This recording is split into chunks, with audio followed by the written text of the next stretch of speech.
Menteri Agraria dan Tata Ruang, Kepala Badan Pertanahan Nasional, Bapak Agus Harimurti Yudhoyono, MSc, MPA, MA. Selamat sore, salam sejahtera dan salam bahagia bagi kita semua. Yang kami hormati dan kami banggakan Bapak Menteri Agraria, Kepala Badan Pertanahan Nasional, Bapak Agus Harimurti Yudhoyono. Pada Rakernas hari ini yang diselenggarakan insya Allah sampai hari Jumat akan datang, kita mengambil tema implementasi bagaimana tata kelola penanganan perkara lebih efektif dan terukur. Kenapa kita mengambil tema seperti itu? Karena kita menyadari bahwa semakin hari kasus pertanahan semakin meningkat. Hari ini dari tahun 2019 sampai tahun 2024 kita menerima pengaduan hampir 33.500 pengaduan, baik sengketa, konflik maupun perkara. Itulah kemudian menjadi tantangan kita, bagaimana kita ke depan bisa menyelesaikan kasus pertanahan secara tepat, tapi di sisi lain juga bisa mencegah timbulnya kasus pertanahan. Oleh karena itu, dalam kesempatan Rakernas pada hari ini, kita berkeinginan yang pertama adalah bagaimana negara hadir dalam memberikan kepastian kepada masyarakat. Karena kita ketahui bahwa tugas negara dalam Undang-Undang Dasar 45 Pasal 28 maupun di dalam Undang-Undang 5 1960 dan PP 2497 memberikan kepastian hak dan perlindungan hukum. Tapi kelihatannya belum sepenuhnya bisa kita laksanakan. Alhamdulillahirabbil alamin. Mari kita mengawali sekali lagi dengan mengucapkan syukur kehadirat Allah Subhanahu wa Ta'ala, Tuhan yang Maha Kuasa, karena atas perkenannya kita semua diberikan kesehatan dan kebersamaan dalam sebuah forum yang penting, rapat kerja teknis Direktorat Jenderal Penanganan Sengketa dan Konflik Pertanahan tahun 2024 di Jakarta hari ini. Sebelum saya lanjutkan, saya tentu ingin menyapa sejumlah tokoh sekaligus sahabat Kementerian ATR BPN yang telah berkenan hadir dalam acara ini. Yang pertama, Wakil Ketua Komisi Pemberantasan Korupsi, Bapak Nurul Gufron. Tepuk tangan untuk Bapak Gufron. Terima kasih berkenan hadir di tengah-tengah kesibukan Bapak dan para komisioner KPK lainnya. Hadir pula sejumlah pejabat atau yang mewakili dari lembaga-lembaga yang memang punya keterkaitan langsung dengan kerja-kerja Kementerian ATR BPN, baik Mahkamah Agung, Kejaksaan Agung, maupun Kepolisian Republik Indonesia. Terima kasih sudah menjadi narasumber, memberikan pencerahan sekaligus juga mendengarkan masukan dari ATR BPN. Sedangkan secara internal, saya ingin menyapa yang pertama Bapak Sekretaris Jenderal ATR BPN, Pak Suyus, terima kasih sudah hadir. Bapak Inspektur Jenderal, Pak Agus. Lalu di sini tentunya ada Dirjen PSKP Bapak Ilyas Tejo Priyono, terima kasih. Tepuk tangan untuk Pak Ilyas. Sudah menyampaikan sambutan sekaligus juga melaporkan, dan tentunya setelah ini kita follow up dengan aksi nyata di lapangan. Hadir pula para dirjen yang lain. Di sini ada Bapak Asnaidi, ada Bapak Virgo, kemudian para staf ahli dan staf khusus menteri, utamanya ada Pak Irjen Polisi Widodo, ada Pak Sigit Raditya, dan tidak lupa ada Ketua Satgas Anti Mafia Tanah, Bapak Brigjen Polisi Arif Rahman, dan para pejabat yang tidak dapat saya sebutkan satu persatu, serta Bapak Ibu sekalian para peserta Rakernis PSKP tahun 2024 ini. Apa kabar semuanya? Sehat? Semoga berjalan dengan baik dan membawa keberkahan untuk kita semuanya. Saya mengucapkan terima kasih. Tadi Ketua Panitia mana tadi? Sudah menyampaikan juga secara utuh maksud dan tujuan, tema yang diangkat, siapa saja yang menjadi peserta, narasumbernya menceritakan apa saja, dan itu semua penting dan baik untuk kita. Jadi Bapak Ibu sekalian, ketika saya mendapatkan permohonan untuk hadir membuka secara langsung Rakernis ini, saya langsung mengatakan saya akan hadir. Dan tentunya untuk menyapa khususnya Bapak Ibu rekan-rekan yang sudah jauh-jauh datang dari seluruh penjuru Indonesia. Oke, Bapak Ibu sekalian, Rakernis mengangkat tema implementasi pencegahan dan penanganan kasus pertanahan secara terukur melalui perbaikan tata kelola kasus pertanahan. Panjang, ada beberapa variabel dalam satu kalimat itu. Memang semuanya penting. Bicara pencegahan, kita selalu berharap lebih baik mencegah daripada menindak. Preventif lebih baik daripada represif.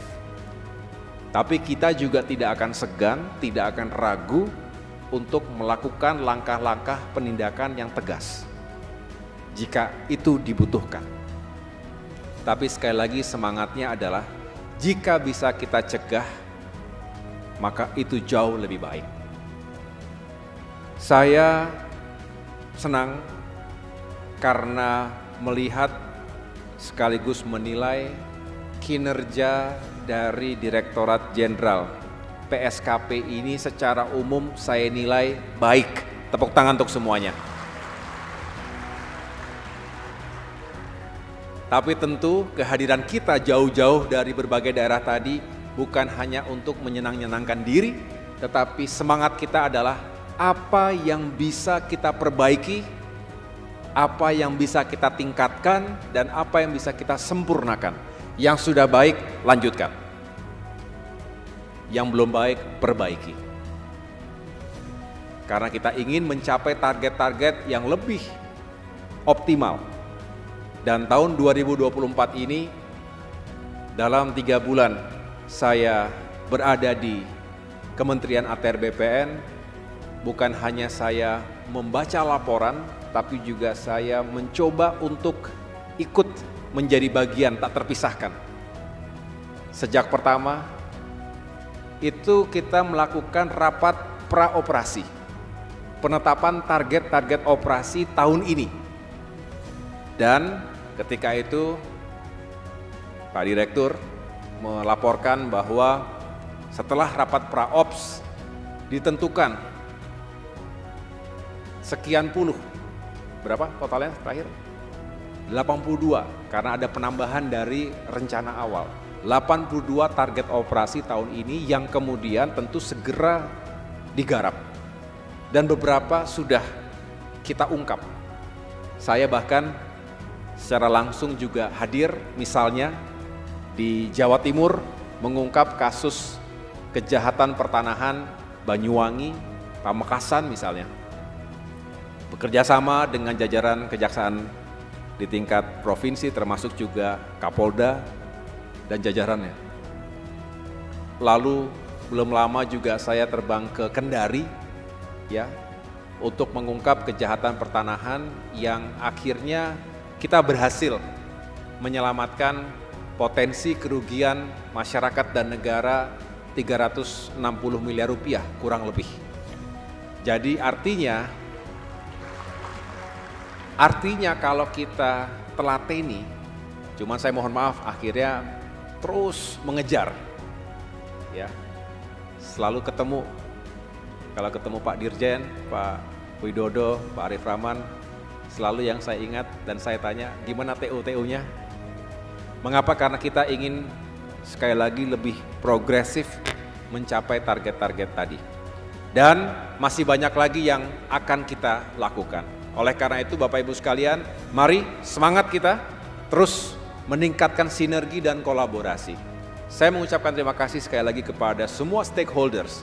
Itu juga mengapa sejak awal saya sowan langsung kepada para pimpinan, termasuk Pak Jaksa Agung dan jajaran Jaksa Agung Muda, kemudian Kapolri beserta jajarannya di pusat maupun di daerah. Kemudian kita juga sekarang sedang membangun kerjasama melalui sebuah MOU dengan Mahkamah Agung misalnya, agar semakin memiliki kesamaan persepsi. Jangan kemudian pada saat menangani sengketa atau konflik pertanahan ada perbedaan dalam pembahasannya, analisanya, dan pengambilan keputusannya. Nah, kita berharap dibangun kesamaan pikiran dan pandangan ini berdasarkan memang fakta-fakta dan aturan-aturan yang berlaku di negeri kita.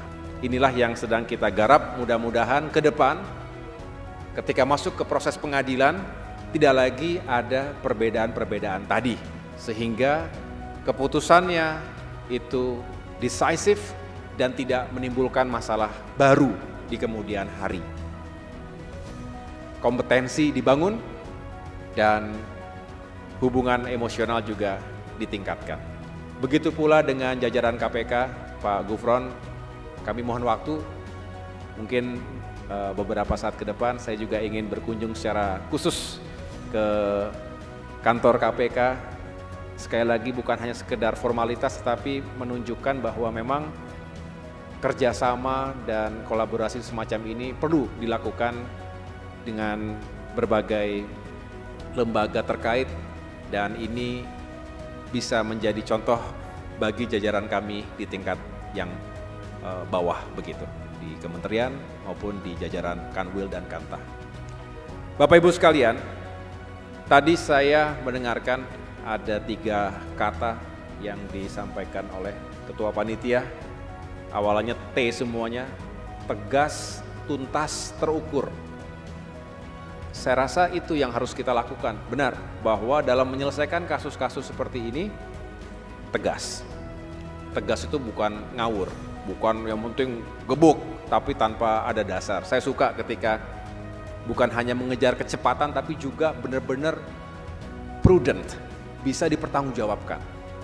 Jadi kita nggak ngejar setoran, kita ingin melakukan percepatan, tapi benar-benar harus diyakinkan segala sesuatunya sehingga tidak menimbulkan masalah baru.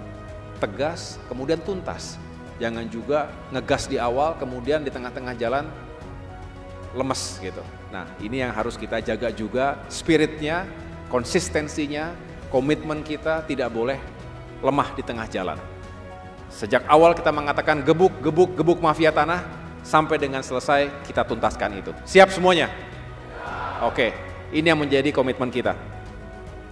Dan terukur, tentunya semua harus bisa dijelaskan secara logis, tapi juga tentu mengacu pada aturan hukum yang berlaku di negara kita dan bisa dievaluasi setiap saat. Inilah yang menurut saya penting untuk kita jadikan sebagai prinsip dalam langkah-langkah preventif dan juga represif yang saya sampaikan tadi. Bapak Ibu sekalian, kejahatan pertanahan, mafia-mafia tanah, ini juga terus menjadi momok masyarakat kita.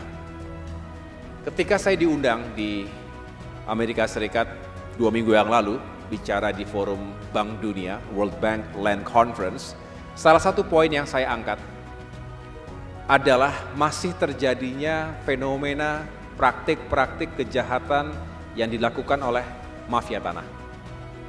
atau land grabbers, menyerobot tanah milik orang lain dengan memalsukan dokumen, menduplikasi, dan mereka ini isinya adalah kumpulan dari aktor-aktor intelektual yang punya resources, yang punya network, yang cerdas, tetapi dengan kecerdasannya itu dia mengakali sistem. Dia bisa memanipulasi data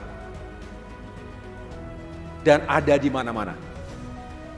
Di dalam tubuh kita sendiri, tentu di luar, dan ada di berbagai lembaga, termasuk di lembaga peradilan, termasuk di aparat penegak hukum, termasuk di jajaran birokrasi pemerintahan daerah, dan lain sebagainya. Artinya, memang ini harus diselesaikan bersama-sama.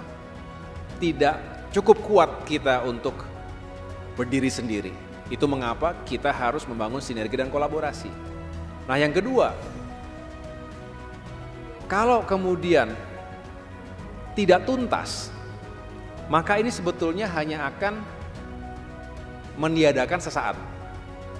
Karena mereka akan terus mencari jalan untuk mengubah bentuk, bertransformasi, dan lain-lain, yang artinya penyakitnya masih ada.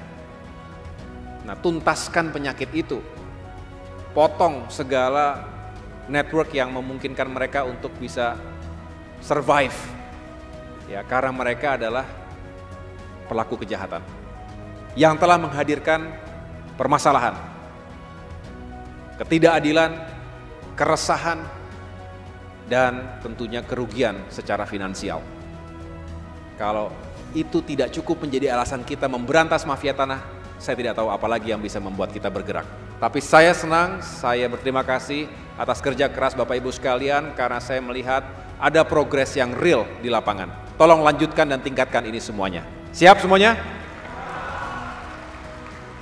Tidak pandang bulu, tidak melihat status sosialnya, profesinya. Tadi pagi mungkin ada yang mengikuti ya, kita menyerahkan sertifikat elektronik kepada saudari Nirina Zubir, yang kebetulan adalah seorang artis, seorang public figure, yang akhirnya mendapatkan sorotan luas media massa. Karena seorang public figure. Apa kabar masyarakat yang jauh dari sorot kamera? Tidak berdaya, cuman punya tanah sepetak seada-adanya segitu, warisan dari orang tuanya misalnya, diserobot dan tidak punya kuasa dan daya apapun untuk mengembalikan hak yang seharusnya dimilikinya. Diancam, hidupnya tidak tenang, dan bisa dibayangkan bahwa memang sumber kemiskinan salah satu yang utama adalah masyarakat tidak memiliki properti, tidak memiliki aset yang paling berharga saat ini, yaitu tanah. Oleh karena itu, Bapak Ibu sekalian, ketika kita berusaha untuk meningkatkan secara masif, melakukan gerakan sertifikasi PTSL, dan sekarang juga alih platform menjadi serba digital, sehingga lebih mengurangi kemungkinan diduplikasikan, dipalsukan oleh mafia tanah, dan lebih terdata dengan baik secara nasional, maka sekali lagi kita terus fokus untuk menangani yang sudah jelas-jelas menjadi korban mafia tanah. Jadi buat prioritas dengan tepat dan segera tuntaskan. Saya sudah juga menyampaikan dalam berbagai kesempatan, Kementerian ATR BPN sekeras-kerasnya kita bekerja, juga ada keterbatasan. Keterbatasan dalam hal anggaran misalnya, keterbatasan dalam aspek sumber daya manusia. Jumlahnya misalnya, karena banyak yang harus ditangani, tidak memungkinkan semua diselesaikan dengan segera, maka harus ada prioritasnya. Tapi tolong kita berusaha dulu semaksimal mungkin, terutama dalam penyiapan SDM kita. Siap Bapak Ibu sekalian? Gunakan sumber daya yang kita miliki. Kalau SDM yang kita miliki juga memiliki kualitas yang baik, memiliki integritas yang unggul, insya Allah tidak ada sengketa atau konflik yang tidak bisa kita tangani. Saya sering mengingatkan, kapasitas tanpa integritas itu berbahaya. Tetapi integritas tanpa kapasitas tidak akan membuat kita bisa maju ke depan, tidak akan kemana-mana kita. Oleh karena itu, bangun kapasitas diri, bangun integritas masing-masing individu maupun organisasi, di pusat maupun di daerah, dan bersama-sama kita mengimplementasikan pencegahan dan penanganan kasus pertanahan secara terukur melalui berbagai perbaikan good governance tata kelola tanah kasus pertanahan yang ada di Indonesia. Itu yang dapat saya sampaikan. Sekali lagi terima kasih, selamat menjalankan Rakernis, semoga bermanfaat dan saatnya kembali ke daerah masing-masing. Semoga selamat sampai di tujuan. Sampaikan salam saya untuk keluarga besar, termasuk keluarga besar ATR BPN yang ada di provinsi serta kabupaten kota masing-masing. Terima kasih atas perhatiannya. Wassalamualaikum warahmatullahi wabarakatuh. Kami mohon dengan mengucap Bismillahirrahmanirrahim, rapat kerja teknis Direktorat Jenderal Penanganan Sengketa dan Kasus Pertanahan tahun 2024 secara resmi saya nyatakan dibuka.